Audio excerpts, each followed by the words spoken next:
from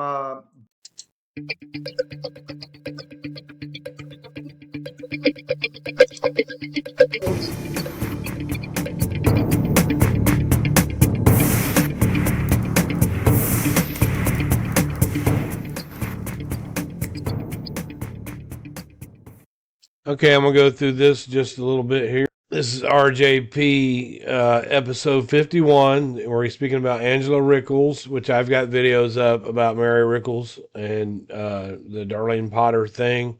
But here they're talking about Basia's statement about the car that pulled up into the back alley. It appeared to be looking into the garage, and it went away. Barbara's mother cleaned house for Darlie on Tuesday, 6/4/96, 6 p.m. Saw a black two-door sports car driving slow and stopped in an alley.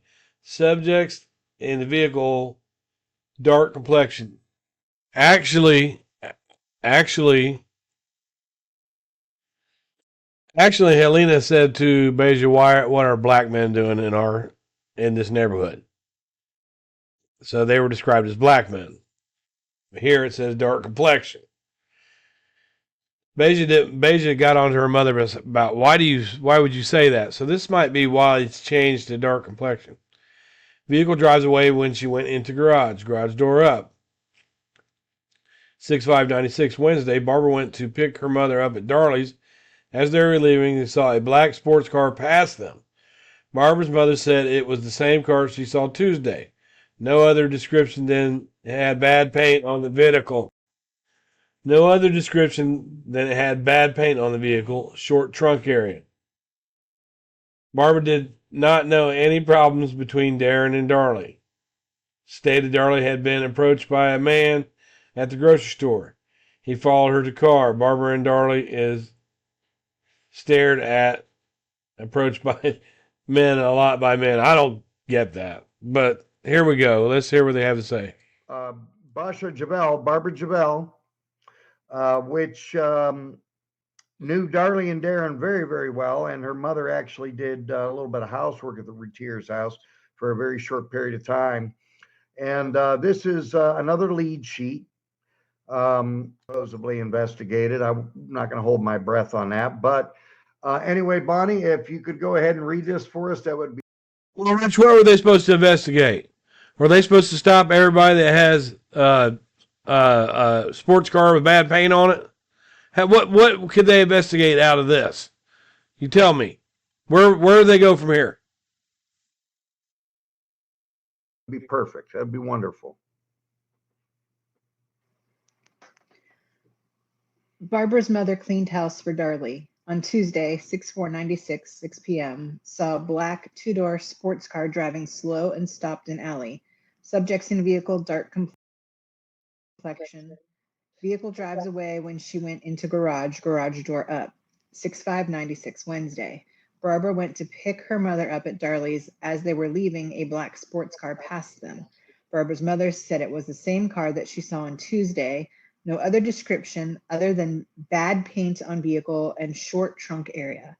Barbara did not know of any problems between Darren and Darlie. Stated Darlie had been approached by a man at the grocery store.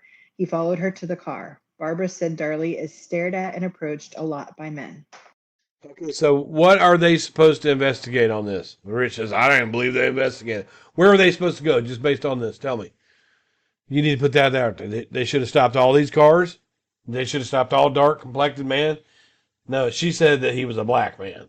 It's not in the statement, but that's according to what she told Barb Davis.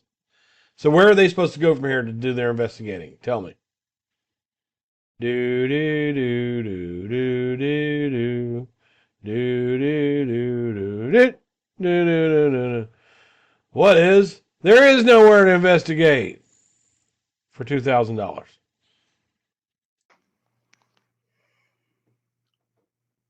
So now, folks, with Barbara Jovell, you got to kind of take things with a grain of salt. I've caught her in a lot of inconsistencies. You haven't caught her in a thing, Rich, that you've ever brought up to me. Why would you take her with a grain of salt? Remember, Darlie trusted her enough to be sure that her and her daughter got $10,000 if anything ever happened to her. The reason that you're taking her with a grain of salt is because she got on the stand against it. But you can't take. Why don't you say, hey, we got to take Angela Rickles with a grain of salt? Angela Rickles had 3 heart attacks in a year and a stroke. That does damage to your frontal lobe. It makes you see things that aren't there. It makes you confused. Her story really doesn't add up. If she's in there with her 15-year-old daughter, why was her baby at her grandmother's? Think about that. Just think about that. Why was her baby not there? They turned on the light and the guys ran off, but they came back knowing somebody was in there. Neither one of them fit the description. Neither one of them. But you would take Basia with a grain of salt. And she also has a drug history. And where's her drug history at? Where's her drug history at? There's a story that Darlie got really mad because she bought Darren an eighth of cocaine, a teener, an eighth of cocaine for his birthday, and she got really mad because he did it all without her. a mental illness history. Mental illness history is based on she felt a little bit suicidal at one time when she was having a baby. She felt a little bit suicidal. And when she saw Darlie doing the same thing, Rich, and she testified on the stand that she went through that too. She didn't kill herself, though. So would that mean that Darlie has a mental history too? Because Darlie felt like she might want to kill herself. She wrote it down. But she didn't do it. So it's okay for Darlie, right? Well, Basia didn't do it either. As well. But hers are pretty substantial. They're pretty severe. And keep saying they're pretty severe, but you don't come up with anything about it. You can't just put that out there like that. That's not fair. You don't come up with anything about it. You can learn about Basia's the stuff that she was going through, by what she said on the stand. You didn't do a deep dive into her. I'm not a real big fan of Barbara Jovell by any. Of course not, because she sat on the stand and spoke the truth against your buddy Darlie. Stretch of the imagination for many reasons, more than one. Danelle, if I can ask you a question, and if there's something you don't want to answer, you just say, I don't want to answer it. Nobody's going to get offended by that. Did you know Basia Jovell on a personal level?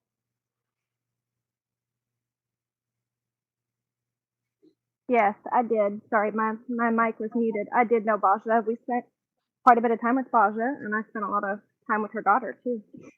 Daughter's name is Tammy, and Tammy still lives in the Rowlett area. So Basia's got a lot of mental problems, and she's got a big drug problem, like Rich says, but it's okay for her to hang around a 13-year-old, right? That's okay. Does that make any sense? Think about that, y'all. Yeah, the daughter that she wanted to kill. Exactly. She didn't want to kill her. She was having suicidal thoughts. Could we say that Darlie wanted to kill herself? Darlie wanted to kill her kids? The kids meant too much to her? She didn't want to kill her daughter. She wanted to commit suicide while she was pregnant.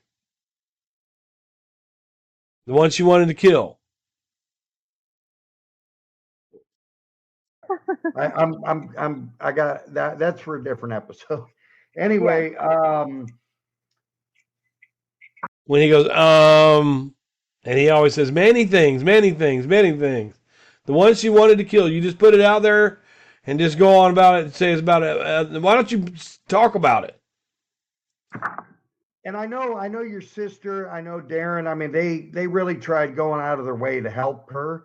And Darlie Lynn even told me, that they actually considered Basia as part of the family at one time. Yeah, they sure did. Because Basia helped them with their business. But she had mental illness and she wanted to kill her daughter and she had bad drug problems. But Darlie honed in on her as a member of the family. You don't make any sense here, Rich. I do know your sister had given her money loans for certain various things. You don't know that. You don't know that because you didn't see that. You didn't see that. To my understanding, Barbara did pay those back. What would be your opinion of Barbara? I mean, Hold on, prior my to the kids are. murders, I Hold mean, Now let's assume that she's going to give the opinion of Barbara if Barbara didn't get on a stand against her sister. Let's see what she says here. okay.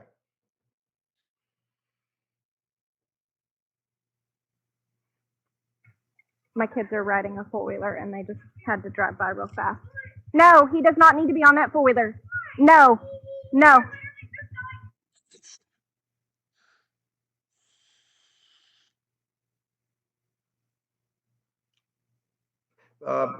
Mr. St. John, I never said we could believe Rickles.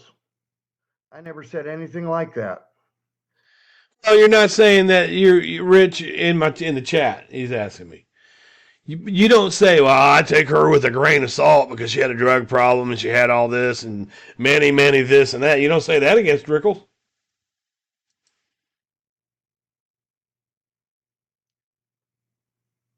Now, if I can make a point here, folks, Mr. St. John did a interview with two interviews with Basia Jovell some years ago, and I got to hand it to him. They were phenomenal interviews, and one interview was much longer than the others.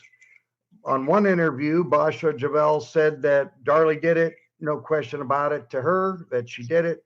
And on the second interview, she stated that Darren orchestrated the whole thing. Said that Darren wanted to get them involved in help. They wanted what Basia said to me was, I'm sorry, my blood sugar's up. What Basia said to me was that Darren and Darlie both wanted her to participate in a scam to rob the house. That's what she told me. And Rich knows. That's what he means by orchestrating. Basia is mentally unstable. Mentally unstable. But so are people who, she calls me mentally unstable. Anybody. Basia is mentally unstable, she says.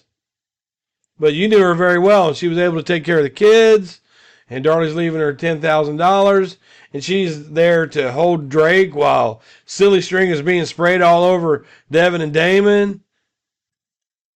But, she's mentally unstable.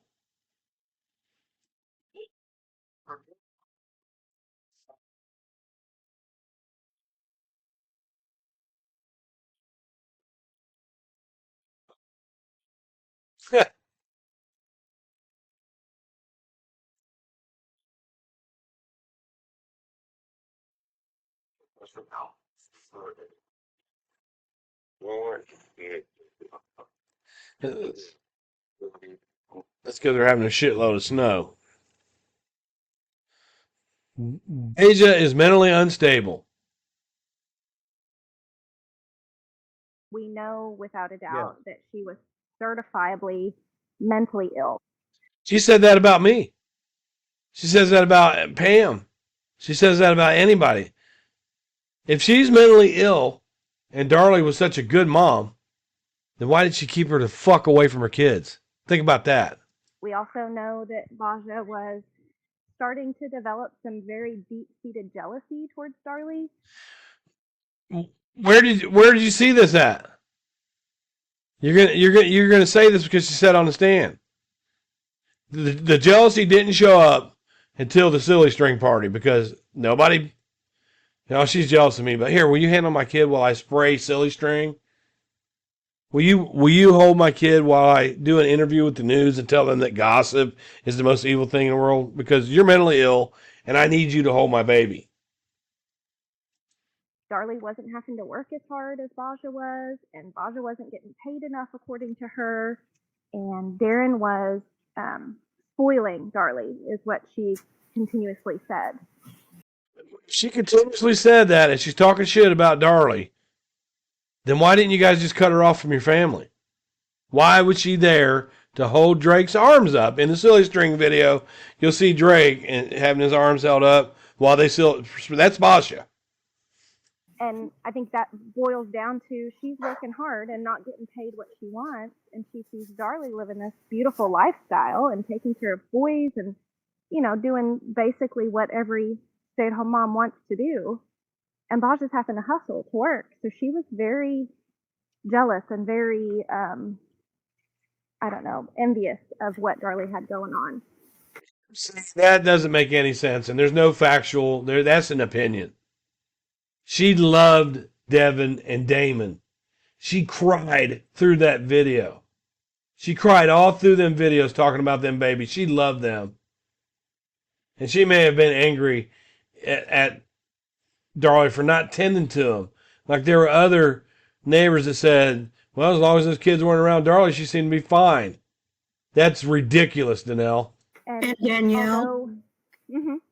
Why is Kathy calling her Danielle? Her name is Danelle. Kathy's such a good friend of the family, though. She can't even get their fucking names right. One thing I'd like to say, my feelings on Basia is she wanted Darlie's life. Oh, look at this. Look at this. You just called her Danielle, dumbass. And I think, yeah, she was there.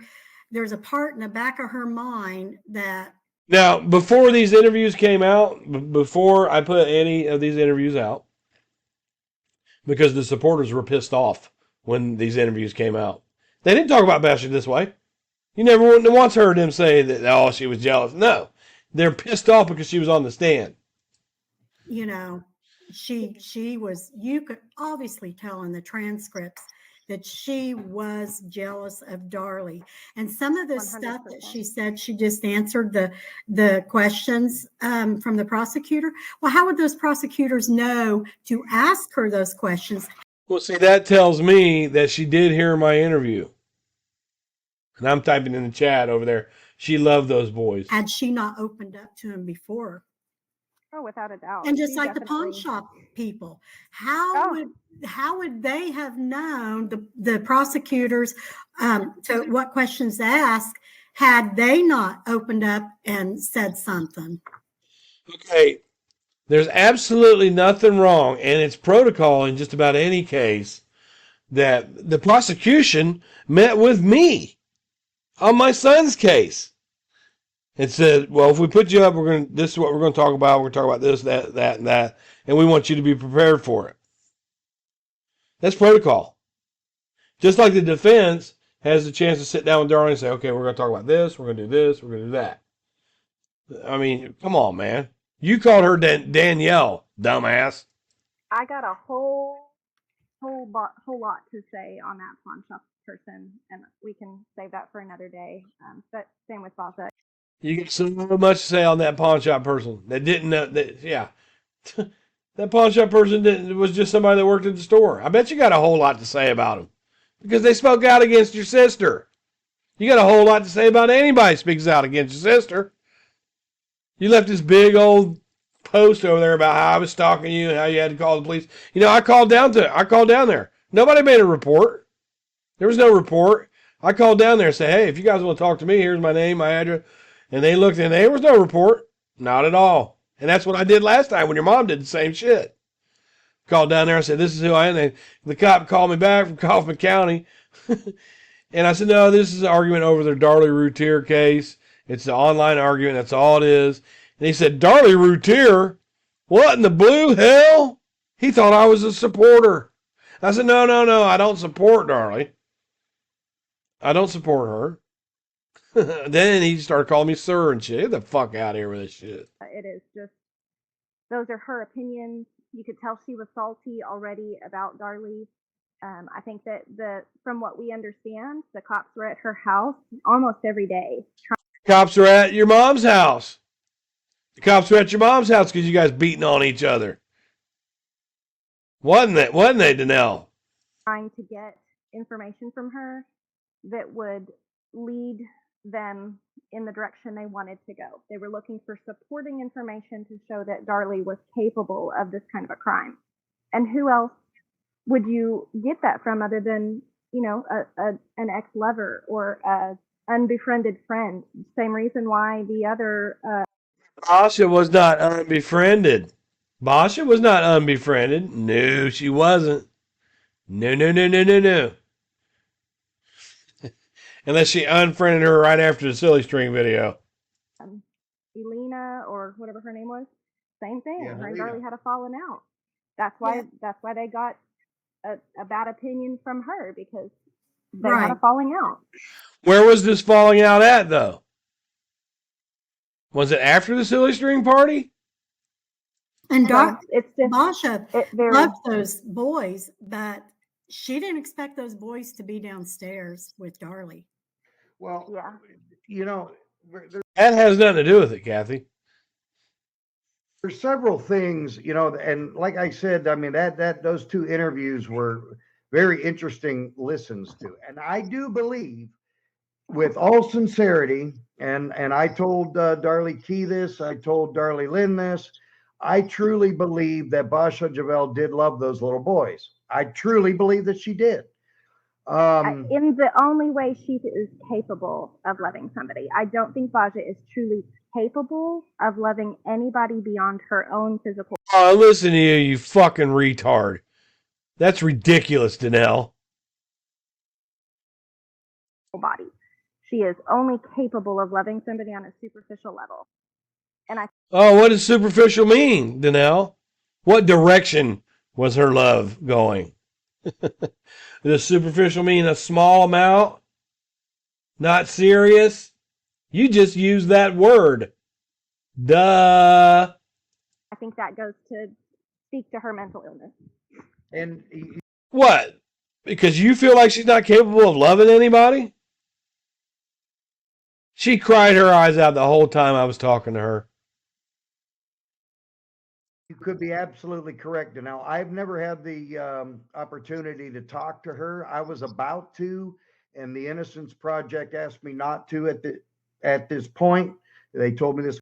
Oh, Rich, you was not about to.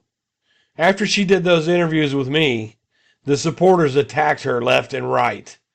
They started hitting her Facebook. They started calling her house. They started harassing her. She would not talk to you. Quite a while ago, for now, and so I left it alone. I did what they told me to do. I think that in those interviews, I think there were some facts in there that Basia Jovell said, and I think there were some lies in there. I thoroughly talked with Darlie Lynn about those two interviews and what it contained.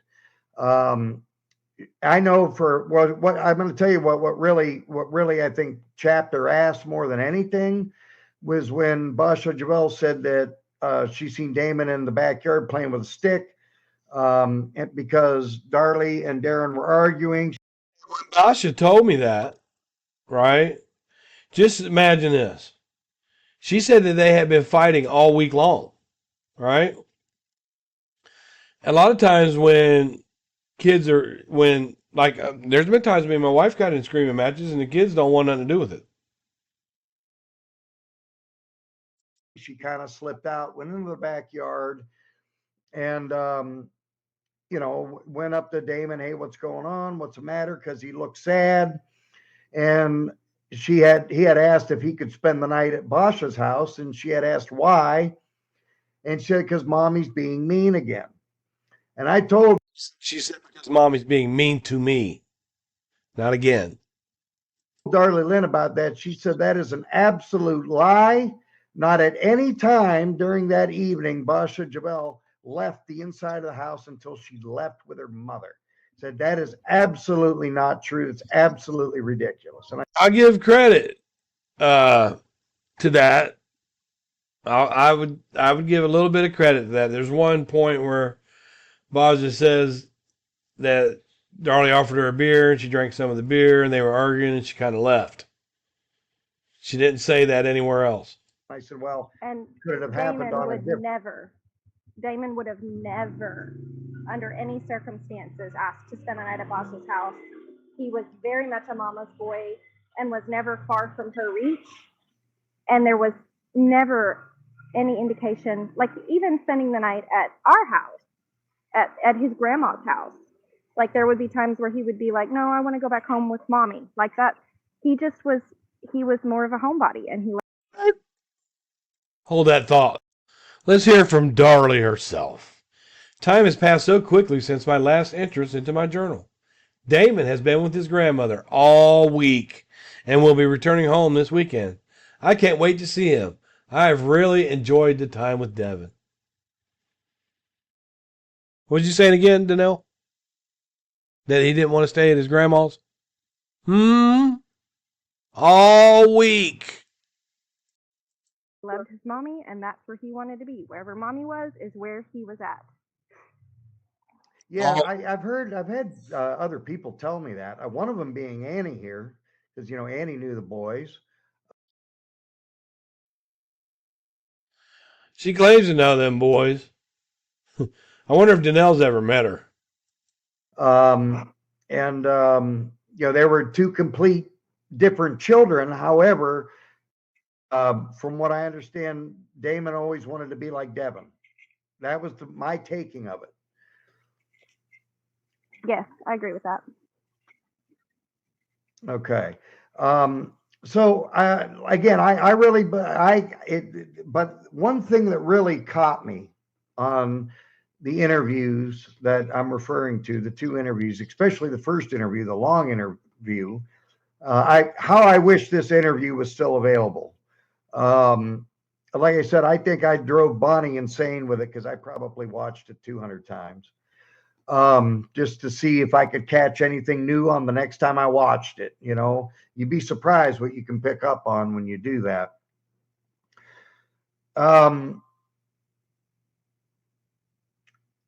One thing I noticed in the interview as well, that Basia Jovell was literally bawling like a baby throughout most of it about everything. And she was crying about Devin and Damon. And she was talking about how she loved them that much. This happened, over 2.5 decades ago. And she hadn't talked about it since then either. And it was dredging up some emotions in her. Just like Rich, when you said that you met that boy that knew Devin and Damon, and you could tell he really didn't want to talk about it, and you could tell he was really uncomfortable. Yeah, but you kept persisting with him anyway. It was dredging up some harsh feelings. And I know the woman's got loose screws and everything else, but see, you can't say that. That's not fair. Where's their loose screws? I mean, you've never met Basia. Darlie and Darren met Basia. They trusted Basia. Basia helped them with their business enough to watch their child.